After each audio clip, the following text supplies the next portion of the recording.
Okay, thanks everyone for coming and welcome to our video, what surviving business lockdown and how to present video presentation from Adam Ways. And I don't need to introduce Silicon Beach to you guys. You all came from various different Silicon Beaches. So we hope to have these webinars over the course of COVID-19.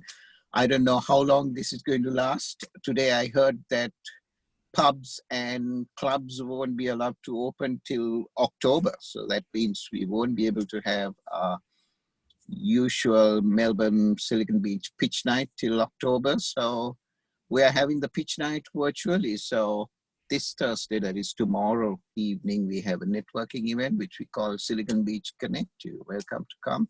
We are going to test the Zoom's breakout rooms function and enable connections, deeper connections. And Thursday week, 7th of May, we're going to actually have the pitch night on Zoom. We tried a couple of times. One time it was a disaster. We couldn't record it and this thing was horrible, but we have worked out the glitches, hopefully. So join 7th of May. People can do a 90-second pitch. The meetup page will go up later this week in a couple of days. And yeah, we're trying all sorts of different things, innovating. So without further ado, my name is Atullah, but if anyone doesn't know, I'm the lead organizer of Melbourne Silicon Beach and Brisbane and Adelaide Silicon Beaches and a few other co-organizer of a few other Silicon Beaches as well. We plan to open more Silicon Beaches around the country. Every state except ACT has one, so we'll open one in Canberra soon. And our mission is to empower founders, mostly startup founders, to empower them, provide them the education needed, and make connections, give access to capital, lots of things, and also support the small businesses that are supporting the founders. So actually, that is very important because we don't want small businesses like lawyers, accountants, marketing people, video people to go out of business because of COVID-19, and we are in a position to empower them as well. We are reopening Silicon Beach sponsorships from 1st of May. We actually put them on hold till we figured out the pivot from in-person events to online events. I think we have ironed out the kinks and figured things out, well, more or less. It's trial and error, mostly error, but people like Adam have helped us to get this thing going. So thank you, Adam. Without further ado, I'll throw it to Adam. He can introduce himself and take it away. Thanks, Adam. Great. Thank you, Atullah. So I am Adam Weiss, and I'm here to talk about the various tools that you can use to promote yourselves, to communicate, to meet, and to pitch online. I kind of generally titled the talk Surviving Business Lockdown. So I want to talk about online events, online media, online communications, and the various ways that we can do that. I am the founder and the head video producer at AppDemoVideos. We make videos for the tech industry, just a little sampling of things we do, everything from little mobile apps for indie developers up through massive enterprise systems for global companies. But we are really involved in the online video and communications space, so I wanted to share some of the tips and tricks that we've learned over the last decade or more, plus new tips and tricks that I've learned in the last few months trying to help people with online communications, live streaming, digital events of all sorts, and also how to do pitches online. So as an overview of what I want to talk about today, I'm going to start off with tips for web meetings slash webinars. So ideas that that you can use for doing Zoom calls, doing any kind of webinar so you can look and sound better. How you can go over to live streaming video, which is a little bit different from a webinar. In some cases, this would be more broadcast oriented to Facebook Live, YouTube Live, to a larger audience without as much interactivity. I want to talk about the options of traditionally produced video that is, recorded to put online on YouTube, on Facebook, on Instagram, any of these places, so that you can have that available all the time. This is what you normally think of as online video. And then I want to talk about a hybrid of video and webinar where you can do some pre-recorded content combined with some live content. And there are some good ways and some bad ways to do that. So how to approach thinking about combining some of those different types of media together. And then finally, I want to talk about audio podcast as an alternative option because it is cheaper and easier to do, especially if you don't have a lot of extra equipment and don't have either the budget or the ability to go buy extra equipment right now when it's harder to go do non-essential work and non-essential shopping.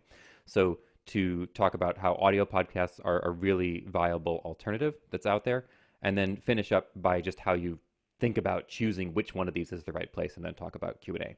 So to start off with the going live from home, or going live from your office once we're all back in our offices again, audio is the first thing that I want to cover, which maybe sounds counterintuitive since I'm a video producer primarily, but audio is one of the most important aspects of a presentation online. And right here, you can see why that's the case. You're not seeing me. I can switch so that you can see me, but for the most part, during a presentation like this, you're going to be looking at my slides. So instead of seeing me, you're only hearing me.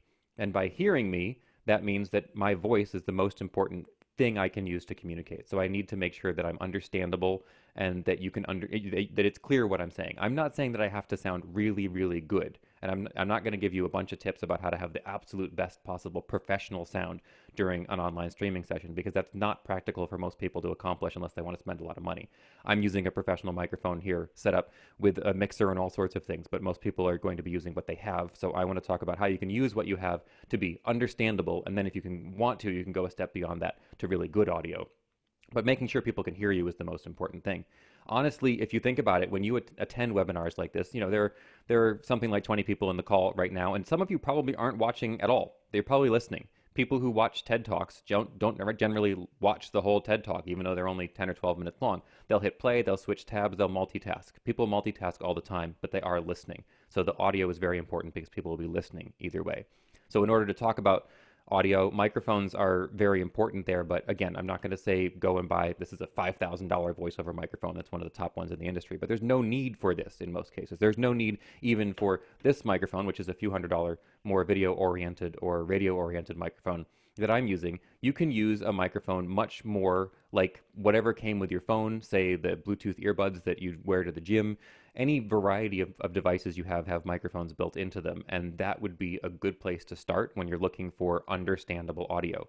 The real point here is to make sure that the microphone is as close to your mouth as possible, because that's where you're going to be the clearest sound. So it could be that just the simple earbuds that came with your phone that are wired, that you can plug into your laptop or plug into a tablet or a phone, are a great way to get that microphone closer to your mouth. It could be that if you don't want to deal with a wire, or you don't have a wired set of headphones, often Bluetooth earbuds and Bluetooth headphones can have decent microphones in them. Some of them don't, so I'm not saying just go and wear a set of Bluetooth headphones. Probably wired is better if you have that option, but test out different things. The easiest way to test is to simply plug them into a device, say plug into your smartphone, plug into your computer, and use the voice recorder app, or whatever kind of recording app you have available, to do a quick test with a couple of different microphone options, and then listen and see which one sounds the best. And it's really, again, which one sounds the most understandable, not which one is the perfect radio quality microphone. Sometimes less is more. Sometimes the earbuds that you have are better than even a professional podcasting microphone that you might buy for fun and play around with on the side, because if you don't really know how to use that, then you can end up with poor sound. To demonstrate the difference in a good microphone with good placement and a good microphone with bad placement, I'll switch back to my camera view. I've got a professional microphone here that's just a few centimeters from my mouth, and I probably sound quite good. But if I back off just a little bit to here, then suddenly I probably sound just like talking into the microphone on a laptop, and it's not very good. And if I go even farther away, I get hard to hear because there's a lot of echo. So a good microphone not put in the right place can have detrimental effects. So a lot of people will go and buy, say, a Blue Yeti microphone because they've seen lots of podcasters and lots of YouTubers use it. And then they'll put it on the desk 30 or 40 centimeters away from them, turn it on, and end up with the same poor quality sound that they had without spending $300 or $500 on a microphone. So it really depends on what you're trying to accomplish and what you have, but the biggest thing you can do is get that microphone closest to your mouth, and that'll have the best possible audio in general. Room choice is another big issue when it comes to audio. Try to choose the softest room that you have available in your house or in your office. This is often a bedroom. Again, Atul is using the virtual background to hide the fact that he's sitting in his car, which he gave away, so I don't feel bad saying. But you can use the virtual background feature in some of these tools to eliminate the background. Sometimes it works better than other times. But if you have something that's not, offensive behind you and you're in a soft room, then you can have a lot better sound than if you're in, say, an office type room or even your lounge room. Certainly, your kitchen is a bad place to record audio because it's a very hard surface. So you want to make sure that that your room can absorb as much of the sound as possible. And where you don't have that option, actually being in the car is one of the best places you can do audio if that's the only choice that you have. A lot of voiceover artists who are traveling will actually go and sit in their car and record a voiceover there. And they can use, you can use that to make professional audio. Another trick that voiceover artists use that kind of demonstrates the soft room concept is they'll go into the wardrobe or closet in the bedroom and move the clothing out of the way and kind of stand surrounded by hanging clothes, put a microphone in there and talk, and you can get some very good sound booth quality audio sometimes just by going into a small enclosed space with a lot of padding in it. So room choice is really important. Test out the various rooms that you have. Incidentally, the room that I originally used as the illustration in this slide is not a good choice. First of all, it looks like it's over a busy Manhattan street. Not a great place to have for audio. It also has very hard, large windows, so those windows are going to cause a lot of echo. And from a video point of view, which I'll talk about next, those windows are kind of in a bad place. They're off to one side versus behind the computer, but I'll talk about that for backlighting or side lighting. Ultimately, your goal for decent audio is to try to minimize noise and echo or reverb as much as possible. So really turn off anything you have that could make noise. Move away from places that you could make noise or things that are making noise. Atula said, for example, he's got 3 other people in his house who are currently all on video calls, so he went to sit in the car so that he can minimize noise. That's a great choice. You may want to try to move away from any other people that are in your house, put your pets or children as far from you as possible. If you're going to be mainly, presenting, if you're going to be the star of the video conference, you definitely want to make sure that there's not a lot of distracting noise in the background. And also turn off whatever devices you have that make noise that might be in the room with you. And there are more these days than we think. It's not just making sure your phone is on silent. First of all, phones that are on silent and are on vibrate, if they're left on a hard surface, still make a lot of noise. So keep that in mind. And also think about if you have a Google Home or Apple HomePod or Alexa device or anything like that, even a smartwatch, these things can all talk, beep, buzz at inopportune times. I've run into something that I didn't even think of. I use an iPad for notes when I'm doing talks like this, and it sits right in front of me. And I forgot to mute the iPad one time. And as a result, it made a notification sound, even in the part of the presentation where I was saying make sure you have things that don't make noise. So figuring out what you have that makes noise, including even a smartwatch or fitness tracker, trying to mute those things while you're doing the talk is probably the best approach and very important. On the video side, visuals are really coming down to lighting for the most part. So lighting is the most important thing to think about without switching out cameras and going to very expensive setups. So making sure you have good lighting is the number one most important thing you can do, just like minimizing noise and moving the microphone close to your mouth are 2 of the most important things you can do for audio. So making sure you have decent light is going to improve the visual quality tremendously. Poor lights with a great camera will look better. Poor lights with a great camera will look worse than a poor camera with good lights. So you can just use the built-in webcam on your laptop or phone and add some light to it, and you'll probably look better than plugging in a $5,000 camera and sitting in the dark. So really, when it comes to lighting, make sure that you put the lights behind the camera or to the sides of the camera so that you have front light on your face rather than backlight. Don't sit in front of a window and don't sit in front of a bright light. And then make sure that that light, if you can, is somewhat diffused. So again, I'm sitting here just in the spare bedroom in my apartment, and what I've done is taken a couple of lights that I can point directionally and shine them at the white wall that's right behind the camera that I'm talking to. So there's a wall behind me that's the same color as the wall in front of me. I'm shining light off of that wall, and it's bouncing off of it to give me a decent soft light. You can do that even just by taking 2 desk lamps and put them on either side of the desk near your camera, and don't turn them up all the way. It might be a little bit too bright, but just turn them on and see how that can help your visuals. So adding the right amount of light in the right place can have a huge difference, even if you don't have a great camera to begin with. Camera angle and location can also have a bigger impact than upgrading your camera as well. If you move your camera too low, say if you're just talking into a tablet in particular or a phone that's sitting on a desk or talking into a laptop webcam that's built into the lid and screen of the laptop, it looks up at you, and everybody knows what this looks like. It makes people kind of look like they're looming over the person who's talking. It makes people look heavier, which a lot of people don't like. It makes can give you a double chin appearance, and it can just look overall awkward. So if you can bring it up to eye level, that's best. Again, I'm talking into a camera that's pretty much directly at eye level, and that makes a big difference in terms of making it feel comfortable and natural and not look awkward. If I were to move this camera up, then it would actually make me look smaller and kind of diminished and maybe even, you know, a bit less important. And that is a psychological thing that you probably don't want if you're the one who's in charge of giving the talk or running or facilitating a meeting. So again, putting it at eye level is really ideal. And you can do this very easily. You can move a camera up to eye level by putting a pile of books underneath your laptop, by sometimes putting a device in a stand or on a tripod if you have it, but even just a pile of books, a pile of papers, you can put a laptop on that. And that actually has audio advantages as well by lifting the laptop up for two reasons. First of all, you're moving the computer and microphone so that it's a little bit closer to you because it'll be up closer to your face than if it's down on the table.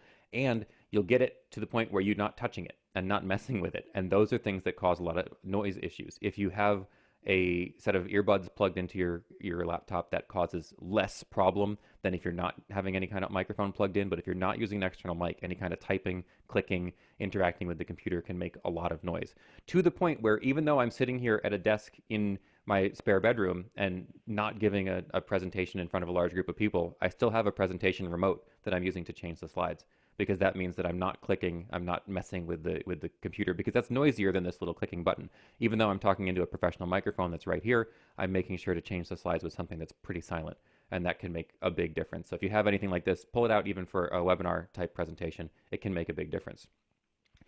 Background is another big question that I get asked. How do you make sure that the background is at least acceptable?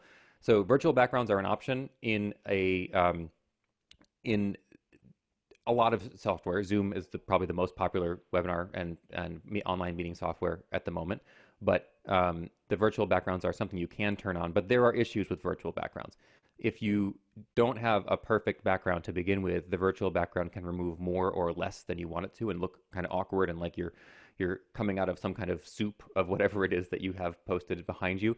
So thinking about how to get your background as basically as unassuming as possible is probably the right way to approach the background in video. Just, again, I don't have a lot of control over this. I'm in the spare bedroom in my apartment. There's just a couch and a little bit of window and a wall behind me, but it's not interesting. It's not something to look at. It's not distracting. I don't have kids or pets running around behind me. I don't have weird, animated video screens on the wall behind me. These are all things that can be distracting.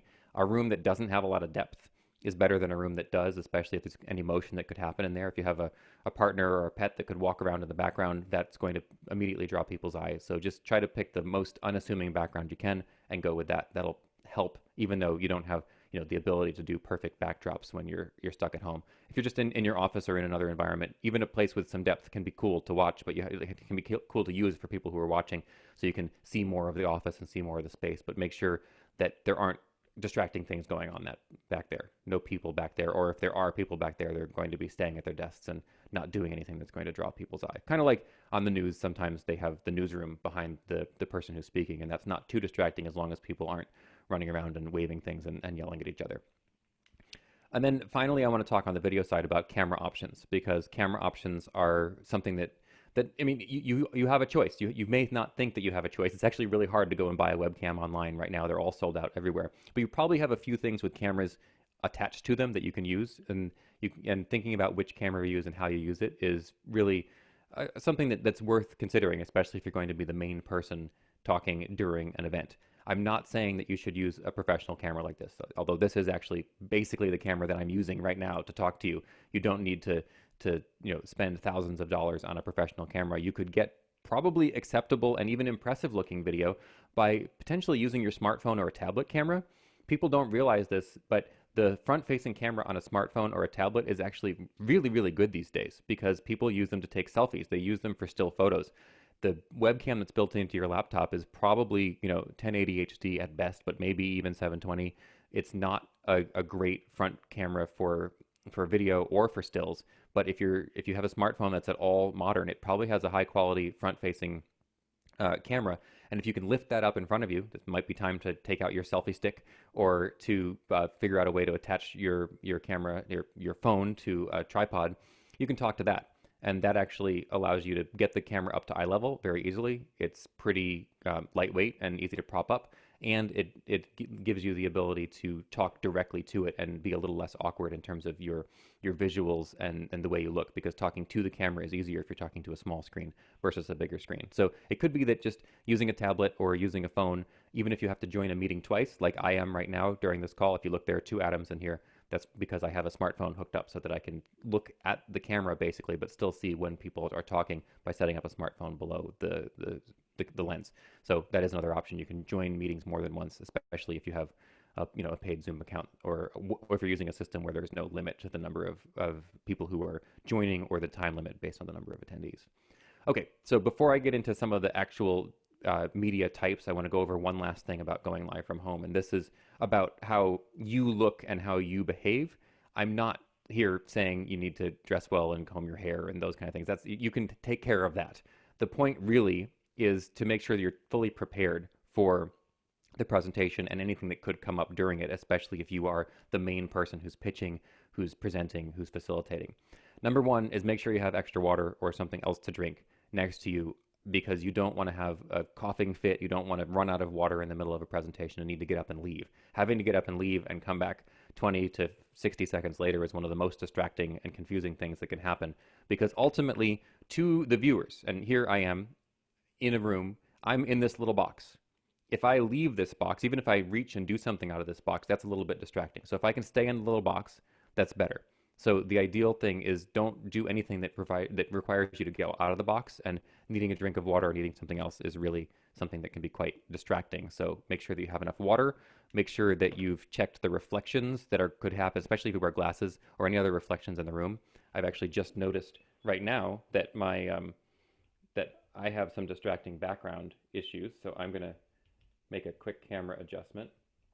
Again, reflections. The back wall behind me was very, very bright. So I just made some camera adjustments to fix that, because again, reflections and glare can be very distracting. So I was way too bright before, and I've just repaired that. That's something you can sometimes do on the fly, but definitely keep and pay attention, keep track of those things to make sure that reflections or other distractions that are lighting based are not a problem.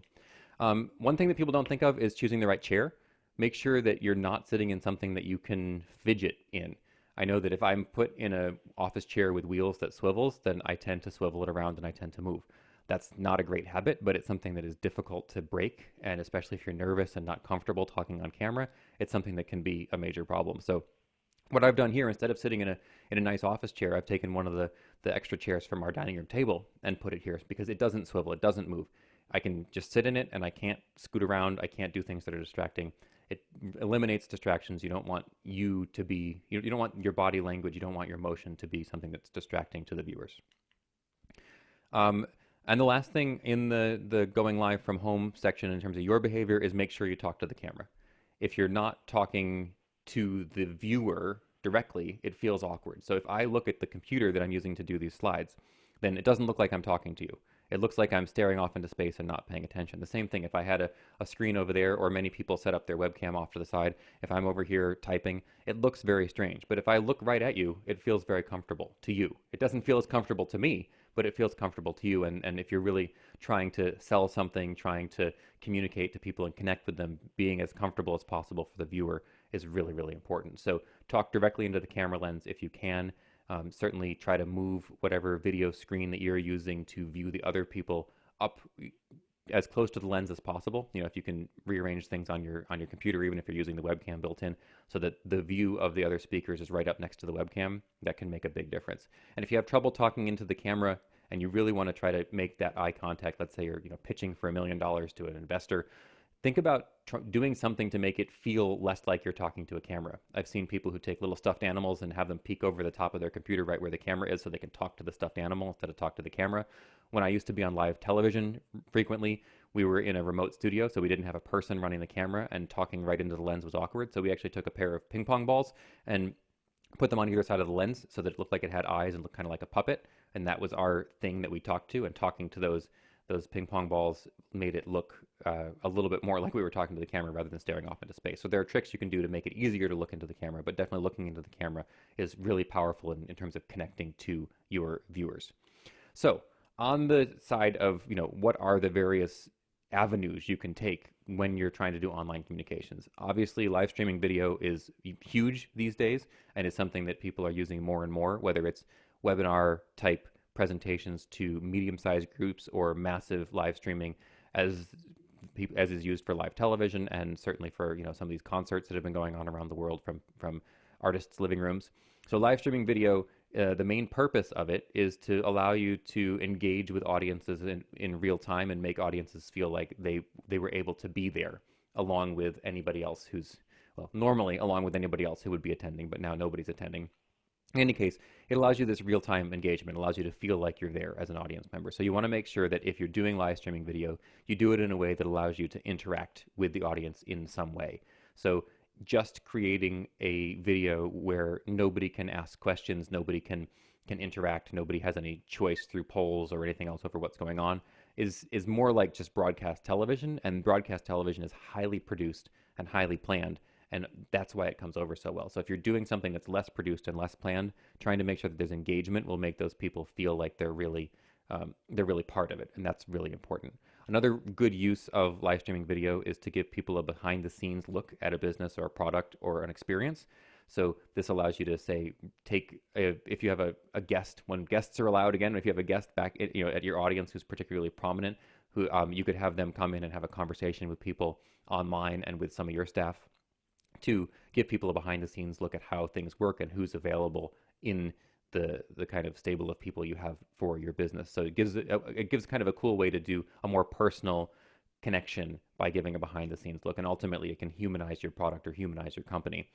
And then ultimately the big use for live streaming video, which we don't have as much right now, but is the main purpose over the last decade or so and into the future, is to do events and to bring in people who are experts, highlight connections that your business has, make sure that you have if you were going to do a Melbourne Silicon Beach or Silicon Beach group meetup somewhere, you could bring that online so people who couldn't attend can see what it's like to have that event and see how many people are there and the connections. So events is one of the biggest uses of live streaming. It's not something anybody's allowed to do around the world at this point, but it is something that will definitely come back. So live streaming for events is probably the number one use in normal situations. So when it comes to live streaming, the main positives or pros of live streaming are that it takes less production time than a pre-produced video that requires a lot of recording, editing, takes a lot of planning and a huge production crew and budget probably to do a really good like individual pre-produced video. But it does take a lot more planning in the moment to do good live streaming, because you want to make sure you don't get a second chance. So you want to make sure that everything is planned thoroughly so that when it comes time to do it, you don't end up with some big mistake or missing piece that ends up being embarrassing or distracting or just confusing. It may be more comfortable for people to do live streaming video from the point of view of the person who's in the video. This is really a personal preference, but some people feel very awkward just talking to the camera. So if I switch back to this and I'm talking to the camera and there's nobody there, if I was doing a kind of YouTube style live, or not live, but recorded video where I'm talking to an audience that isn't there yet, that might feel awkward for some people. It might feel like I don't have anybody to talk to. I'm just talking to a camera. This feels really weird. But knowing there are dozens or hundreds or maybe thousands, if that's not intimidating, of people on the other side of the camera right now may make it feel more comfortable. So that is a positive for certain people. It can be a negative for others, but having that fact that people are watching you and interacting with you may be a little bit easier on some people than on others when it comes to why you'd want to choose live over something else. Live actually has a lot higher engagement rates as it's happening if it's done well. So if you open up, something on Facebook Live, YouTube Live, LinkedIn Live, you can end up with a very high engagement rate when compared to just a video that's evergreen and available to click on a website. People stick and stay and watch live streamed videos for a lot longer than they do with shorter videos. A short video, you're lucky if you get people to watch 2 minutes of it. But a live streaming video, people stay on for sometimes tens of minutes and enjoy it. So you can have higher engagement rates, but in order to do that, you need to have engagement. If you're just doing something that's recorded, the live streaming style isn't as beneficial afterwards. So you can record live streaming for the future, but it's not really a primary purpose of it. You shouldn't consider it as a two-for-one product where you're able to record it live and then put it out as a recorded video, because the recorded video won't be nearly as good. So related to that, on the con side of live streaming, you really need an audience in order for live streaming to be effective. If you don't have an audience, then it's really just a video being recorded for watching later, and it probably will be, ad-libbed and a little ad hoc and a little confusing and a little bit too long. So having an audience really makes a live stream what it is. So if you're going to be doing a live stream at a time when no one's going to be watching it, or you don't have an audience yet, then reconsider whether a live stream versus a pre-recorded video is really the most advantageous for what you're trying to create. The other thing is that live streaming video can have a lot of technical problems, and you have to solve them on the fly. I just had an issue where my camera was too bright. Now it's gotten dark out again. I probably look a little dark. I might have to adjust it again. These are things that you have to deal with. You can deal with much more catastrophic and difficult problems. Just a week or two ago, one of the many press conferences that the Prime Minister has been doing, they were streaming it live to the ABC studios and then putting it out on the ABC, and the feed cut off right in the middle of him talking. That's, the Prime Minister streaming to the ABC, and there was a technical problem that cut off the feed. That can happen in the middle of any presentation. It can happen in the middle of any live stream. You want to make sure that those things don't happen, but technical problems do come up and they have to be dealt with right away. And it's a lot more stressful to worry about those things and make sure you have backups and other options for any of that. Along those same lines, you don't get retakes. You don't get a chance to redo it. If you say something wrong, it's out there. There's no way to take it back. So you want to make sure that everything is totally prepared and you have someone who is confident to do a live stream rather than someone who's a little bit more timid or confused. Then you could end up with something that's more seems more amateur and more difficult to watch, basically. And ultimately, as I said, live streaming takes more planning than you think. It can really take a lot of work to do a good live stream, and it could ultimately be more work than you'd put into a shorter, traditionally produced video if you were trying to, say, create a half-hour or 45-minute live stream versus a 1 or 2 minute video. The amount of work going into it may be more than you think and may not be worth it. So, on to traditionally produced video. The main purpose of doing pre-recorded video that you could watch on YouTube, that you could watch on Instagram, you could watch in all sorts of different places, is to deliver polished messaging. The big advantage here is that you do get retakes. You do get the chance to try things over again. You can do editing. You can do all sorts of things. So you get it to be really polished. You can try it over and over. You can piece different takes together to make the best possible product and deliver that so that you know that what people are seeing is going to be good and the same every time they watch it.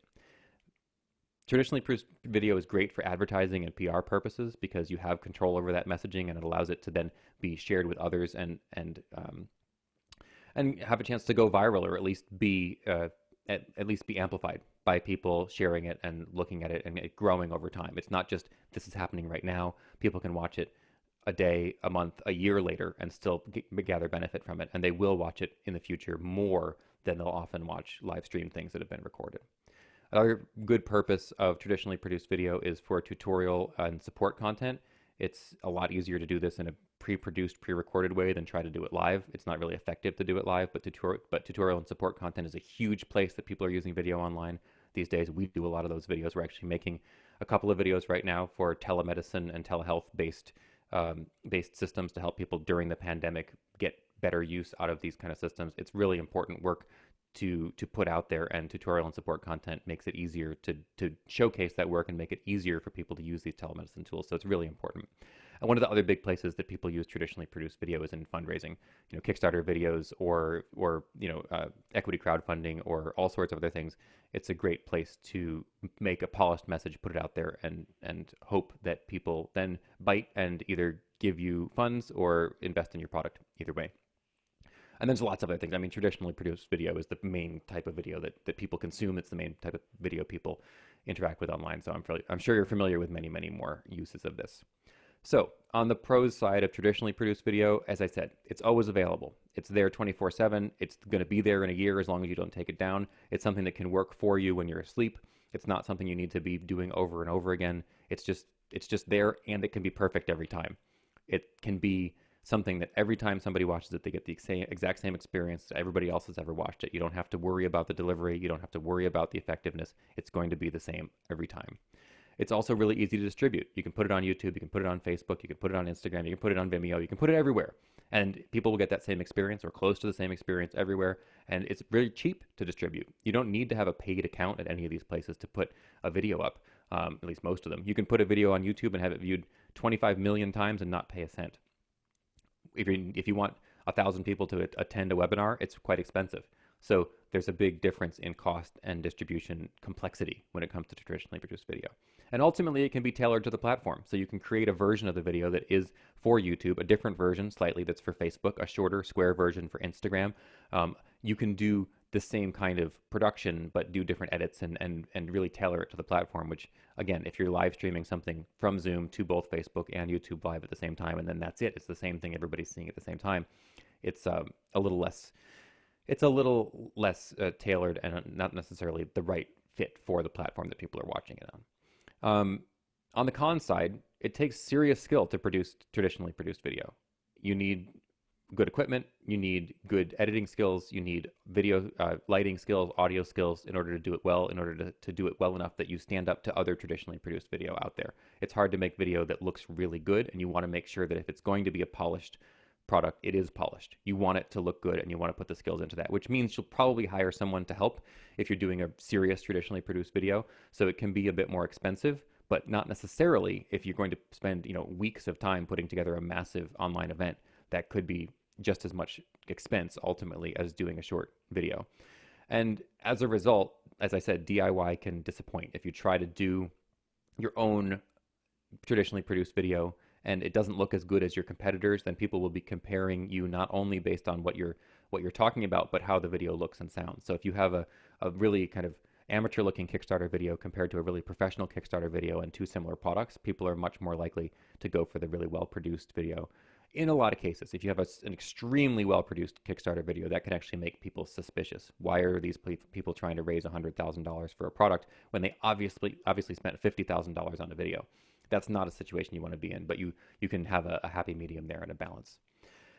Again, traditionally produced video generally has a higher cost for the time. Making a 1 minute traditionally produced video certainly costs a lot more than making 1 minute of live streaming, but it certainly can be much more effective. So there are advantages there as well.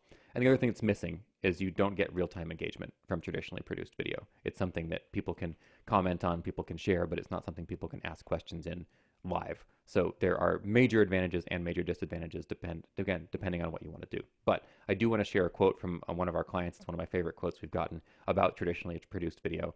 And that is someone we've worked for several times now.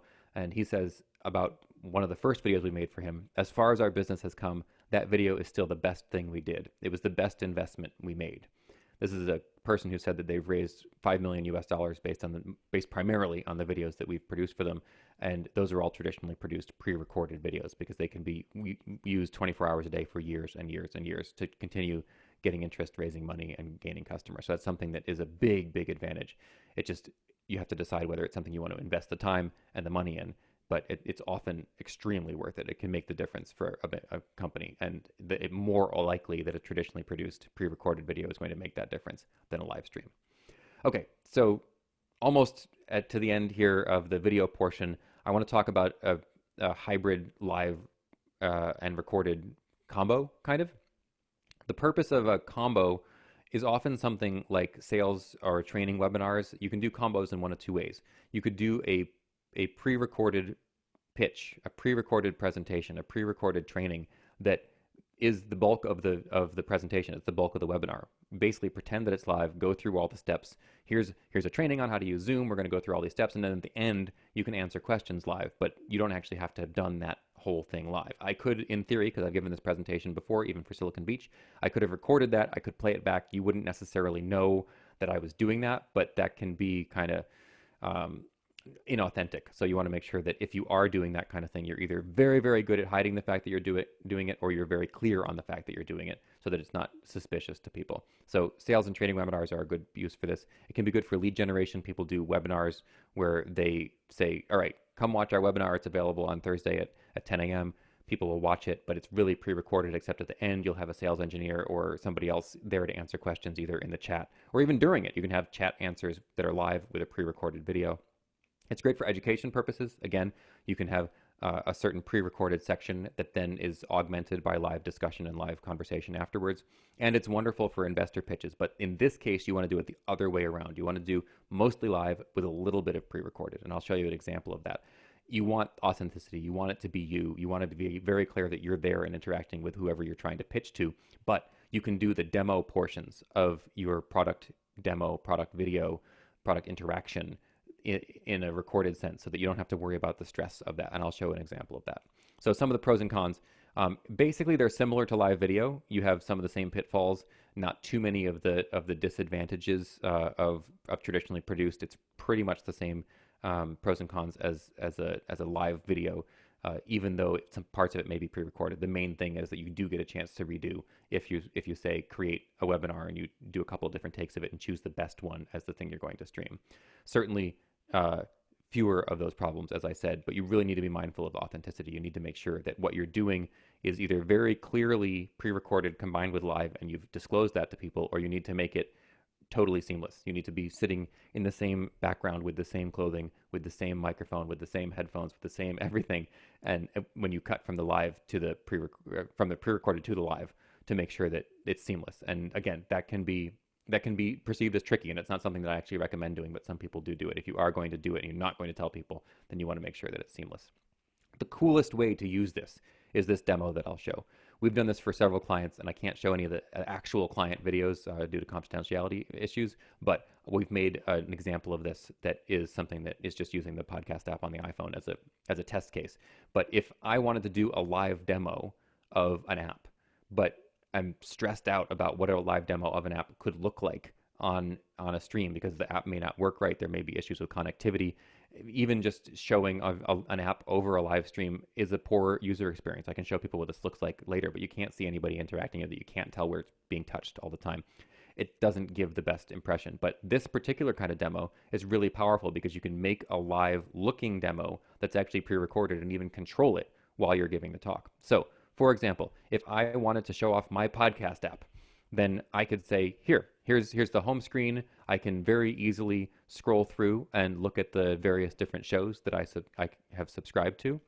I can switch over to the library and see the choices that I've found here. I can find a show that I really like, and at this point I could actually pause and talk more, because the advantage here is each one of these actions is its own video clip, and we've cut them up and put them over the different slides in a PowerPoint or Keynote presentation and allow them to be controlled with a presentation remote or with a computer. So I can now talk as long as I want about this screen as if it was a live demo, and then go on and say open the particular podcast that you'd like to listen to, and then talk again as long as I'd want. So it very much has the feel of a live demo, but it's extremely polished, looks really nice, and always is going to work the same time every time. You don't have technical problems, you don't have confusions, you don't have connectivity issues. So I can continue through this, and I won't go through the whole video, but I can say I'm going to play a show, I'm going to open up the player and review. These are all things I can control in real time and talk through it. And this is something that's a really, really powerful hybrid use of live and pre-recorded. But again, you probably need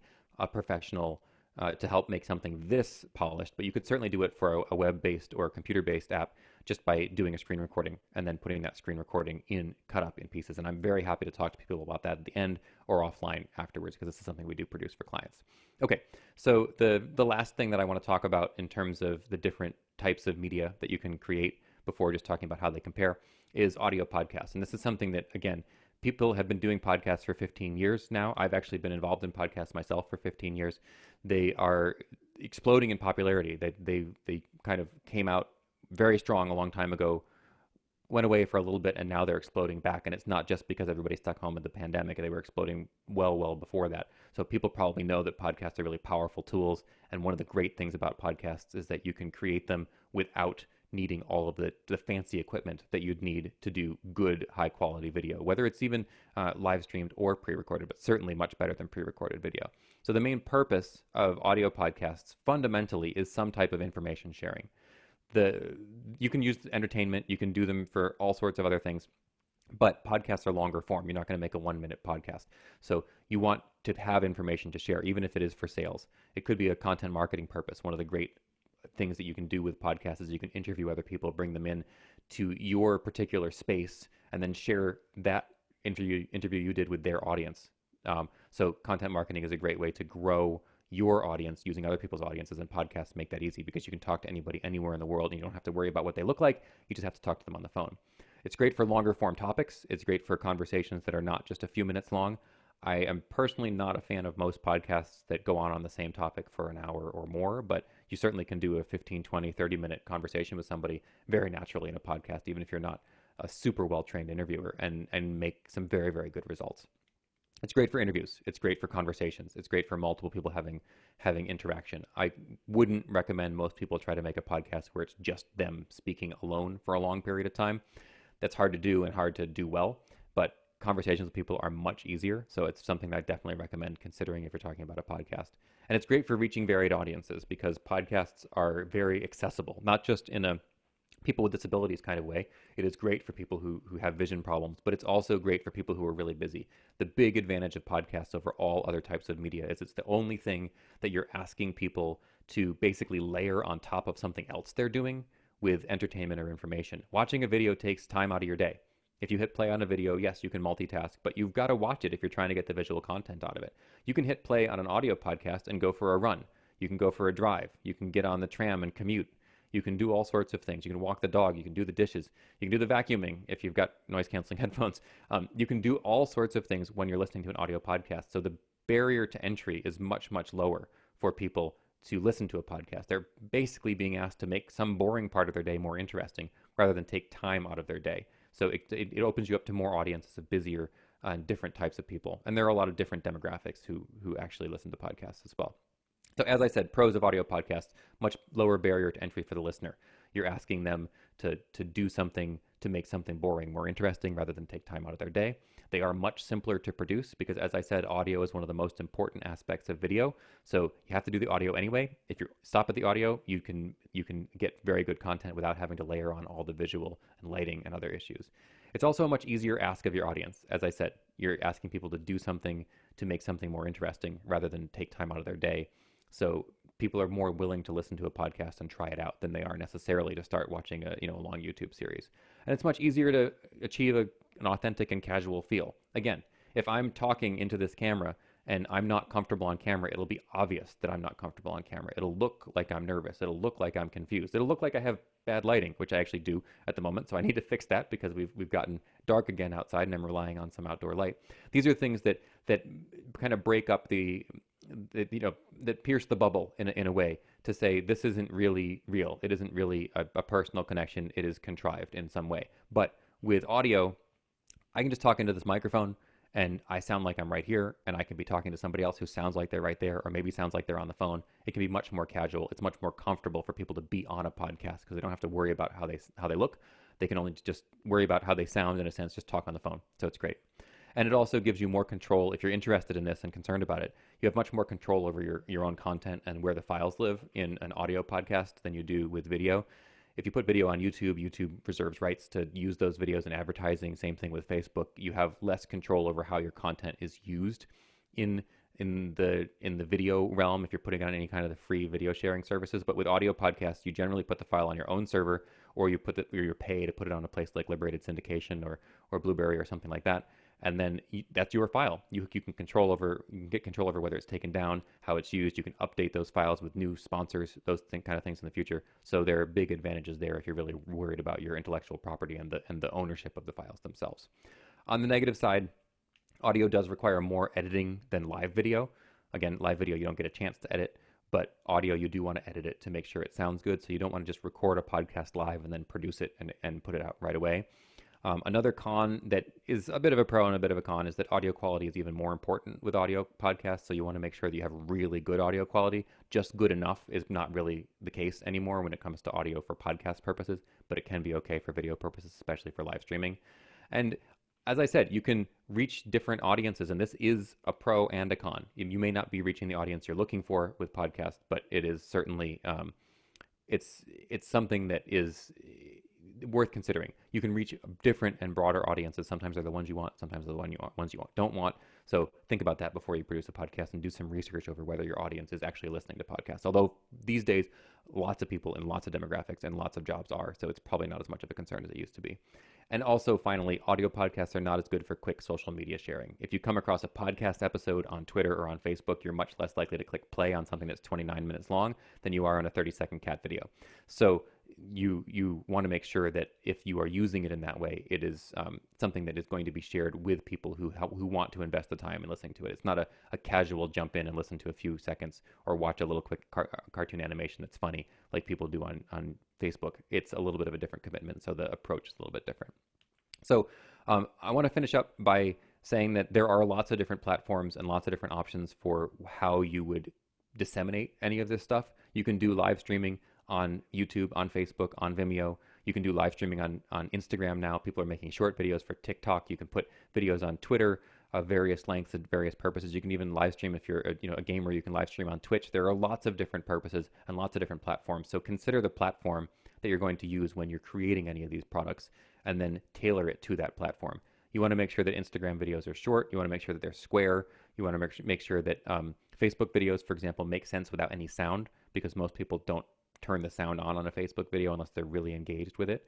YouTube, people do expect to have longer videos in a lot of cases than they would certainly on Instagram. But you think about how people use these platforms, and you don't want to put you don't want to put the wrong content on Twitch, the wrong content on TikTok that really would be something that would be better on Facebook or on Vimeo. Vimeo is much more professional oriented and video production oriented, and certainly podcast content. You want to make sure that it makes sense without sound. I mean, sorry, it makes sense without visuals. You don't want to have people talking about a TV show with that nobody else has seen if you're talking about a podcast, because it's not going to be any way to illustrate it. So think about the platform, think about the content, and I'm certainly happy to talk about that in Q&A, but that's the end of the main thing that I was going to talk about today. So I would like to thank you for coming. I'm a little bit confused here because it seems like my stream maybe has stopped. I have a final slide here. Are you still there, Atula? Yeah. I can see the icons of YouTube, Facebook, and Vimeo. Yes. So I have switched to the final slide with my contact info, and it is not showing up. So Uh, in any case, I will get that fixed. But I just want to say that I am available for consultations in this. If you have questions, we certainly do produce videos of all sorts. We've been doing a lot more live streaming here. I'll just switch back to my personal visual, see if you can see that. I'm still seeing you. Anyway, if people can hear me, I will get the yeah. visuals fixed. This is a technical glitch that happens with live streaming. I'll get the visuals fixed as we're doing the Q&A, but I am available to do help with these kind of things, and certainly my company does all sorts of video production, whether it's live or pre-recorded, primarily in the tech industry, but a variety of other things. So feel free to ask me questions about that. We are offering a discount for Silicon Beach members, so I'll have a discount code that I can put up on the screen in a minute. But in the meantime, I just want to say thank you, and feel free to ask some questions, put some questions in the chat. Maybe Atula has seen some already, and I will try to figure out how to get this slide up when we're waiting for a few questions. Okay. Yep. Write any questions down on the Slack. I put Adam's website on the chat, so you can contact him there as well. One question, so anyone can put yourself out of mute now and ask questions. We'd like to keep this interactive as much as possible, just like a in-person event. That's why we are not using the webinar module of Zoom. We're using the meeting module, so you can actually ask questions.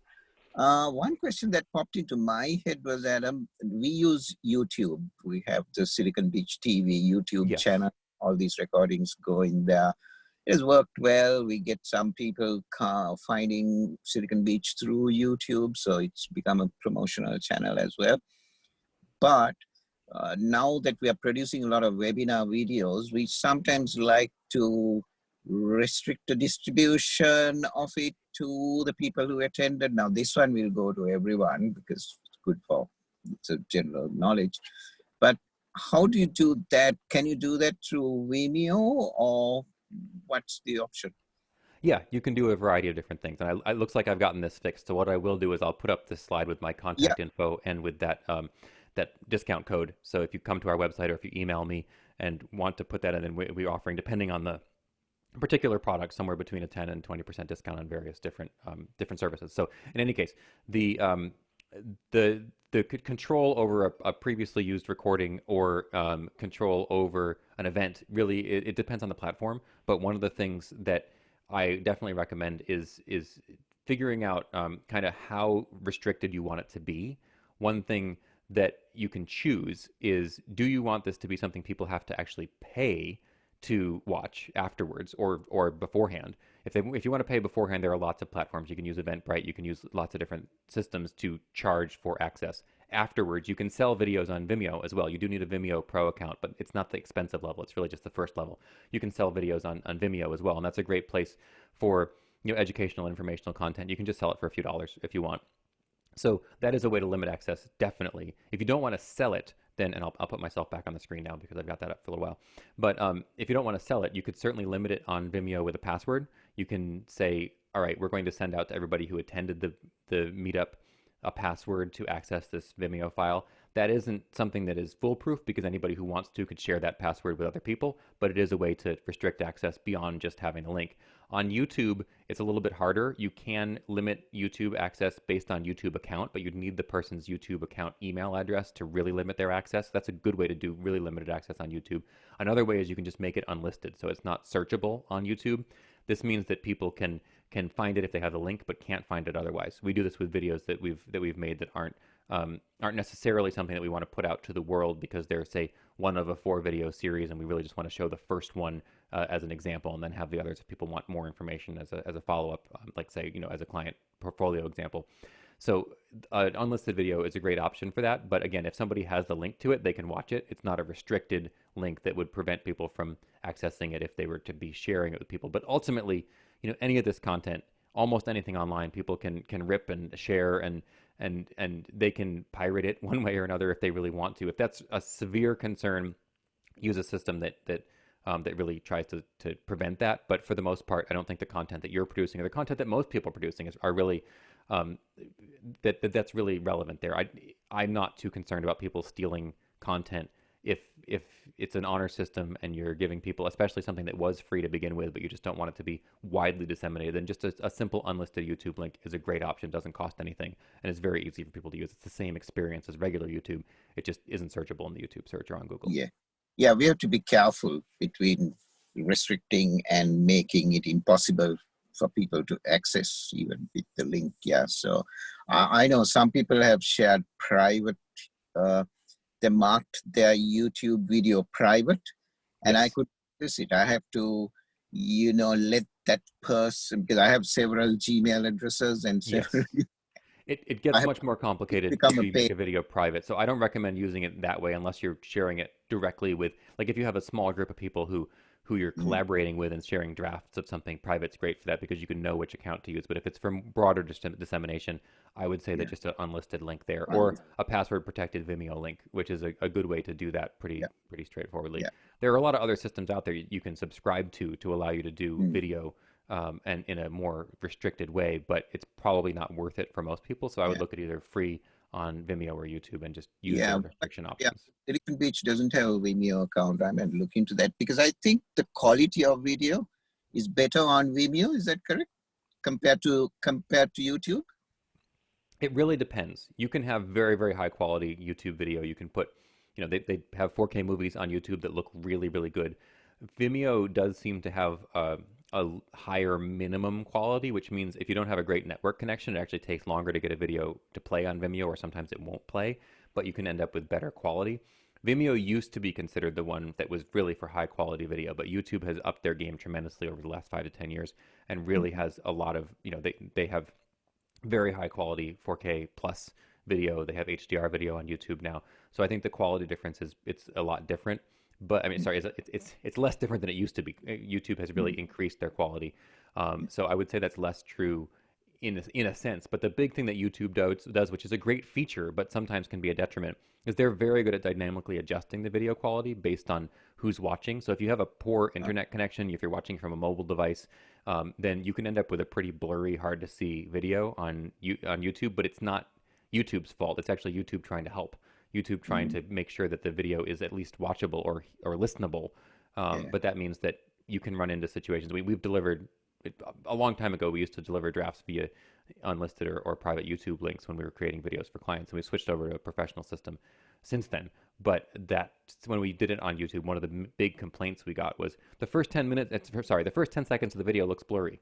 And the reason the first 10 seconds of the video looks blurry is YouTube's trying to figure out your connection speed and defaults to a lower one to get it to start playing. And then if it figures out you have a better connection, it'll help it. But that's not our fault. That's YouTube trying to be dynamic.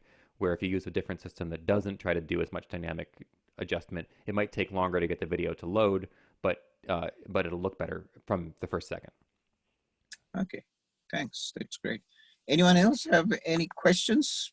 Please feel you should be able to unmute yourself. I'm not sure. Let me know in chat if you can't.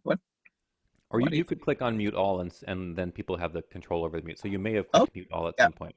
I did that. I did unmute all.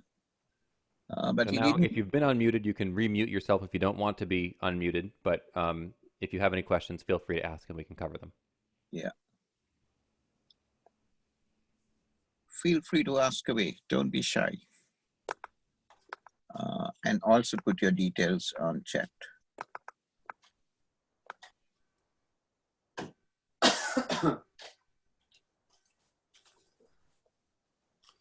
$90. Yep. All right. Well, it seems like there aren't too many questions, so I'm happy to take questions offline or set up conversations with people directly. Do you have any other questions, Atula, before we go? Okay, let me see. Something popped up in the chat. Okay, people are saying thank you. With that, I'll stop the recording. Thanks, Adam, for your presentation, and thanks everyone for coming. I'm going to stop the recording. Stay on. Maybe people want to ask questions, but they don't want. They want to ask it off the record. That's fine as well. Yeah,